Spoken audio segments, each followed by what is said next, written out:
Do you like Lovecraftian themes and puzzle-based combat? Then Foretold Westmark Legacy might be for you.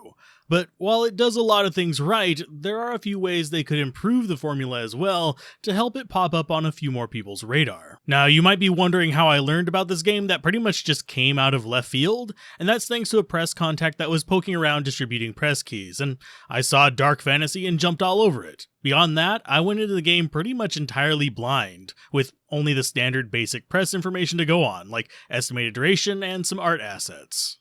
And after playing it, part of me wishes I would have had the time to take a look at the demo they had out during the earlier Next Fest on Steam, that now sadly is no longer available. And that is mostly because I enjoyed the game, I just wish there was more of it. The estimate they gave was 5 to 7 hours, which for the type of game would be ideal, but I finished my first run in right around 2.5, with one of the partially bad endings, and that's with getting distracted and listening to all the dialogue, which I might add is actually voice acted pretty well, so a big thumbs up there. But this means that there will be a lot of people who rush through the game in even less time and sit content with their ending. Now, if this was a roguelite, this would be fine, and as you're watching map navigation in the background, you might have even thought it was one, since it adopts a lot of the same mannerisms.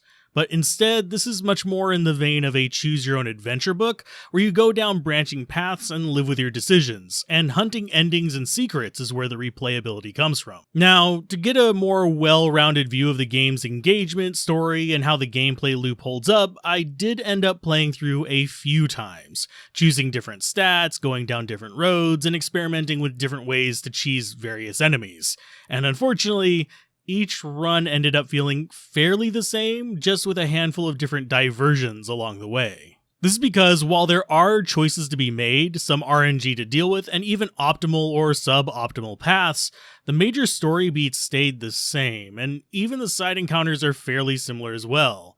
Now, if I wanted to explore every last path, this would take a few more runs, but it didn't feel like it would give me much more than maybe a couple extra lines of dialogue towards a similar end, especially considering I've already found a number of the hidden characters and side goals. So most people will probably only see one run if they want to see the end, maybe a couple more if they want to do the harder modes, since they are locked behind achieving specific objectives on a run. Though admittedly Chaos mode was not available in the press preview, but hard mode was only slightly different from normal.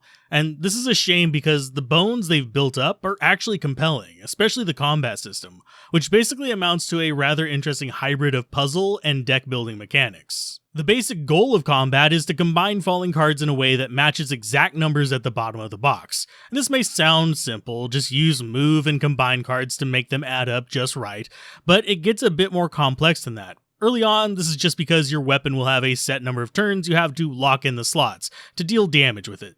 And as you progress through, slots will get relics for buffs or curses for debuffs, and sometimes you'll even get slots that eat cards. If they eat one, they eat the entire row.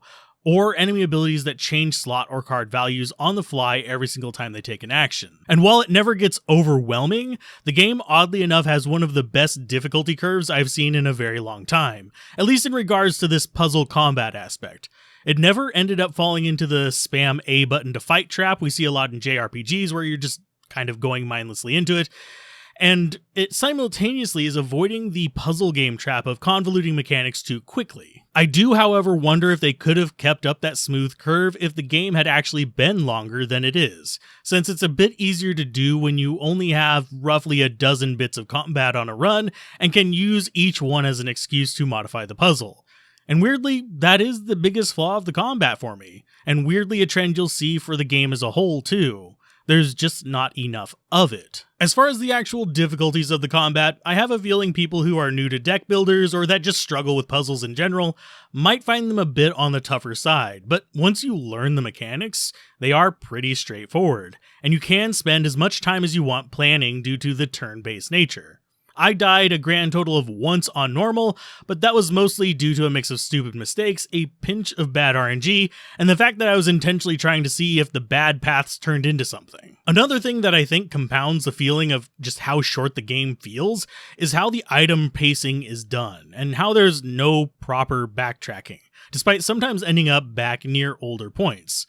This means that each run will have a limited number of steps, a limited number of opportunities to explore any weapons you get later than the initial choice, and a limited number of random item selections. Allowing backtracking, a more freeform exploration method, or even just a longer campaign in general, even if just by a little bit, would have mitigated this compressed content feeling a lot, since as it stands, it feels weird to get a gun halfway through a session knowing I'll only be able to use it for maybe 6 or 7 fights if that, and that's if I plan my path around it. Now, you might think with this length issue that the story would be problematically short or lack depth as well, but thankfully that's not really the case, since it does a good job at establishing characters, showing off their arcs, and even motivations, all in a timely fashion.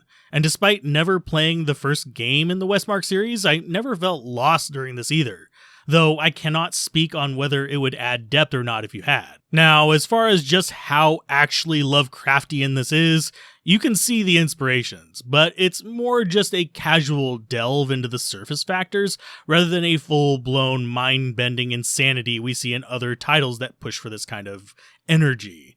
So expect tentacles, expect summoning rituals of abominations, and even some limited body horror, but don't expect your skin to crawl with imagery or weird delusions to be a cornerstone of your character, at least not beyond the spirit that shares our body. Now, you might think that you'd like to try just save scumming to test out all the different branching paths to see where they all lead, but unfortunately, this is one of those single slave slot titles. The playthrough you're on is your only playthrough, and to test out long-term effects of taking a specific path, failing or succeeding on a check, etc., will take an entire other playthrough. So, for the guide writers, this will probably be a much longer experience for just gathering nuanced information. All that said, though, overall I enjoyed it. Whether it's worth the $20 asking price, though, I'm up in the air about that still. I do kind of wish there was a bit more length to the game to justify it, but beyond that, I think the gameplay and actual content is good enough to say it's worth playing if you can get your hands on it for a price that works for you. Now, this last little bit is a bit of a behind-the-scenes inclusion after I already finished writing the rest of this review, since while doing my post-review sanity check, I noticed a lot of the bad ratings on this title complaining about the combat, notably the difficulty. As I said earlier, if you struggle with deck builders or puzzles, you might struggle here as well. I think that most people struggle because they only think of it in terms of maximizing locks, and in turn, damage output, when the game really does want you to use all of your tools, not just brute force.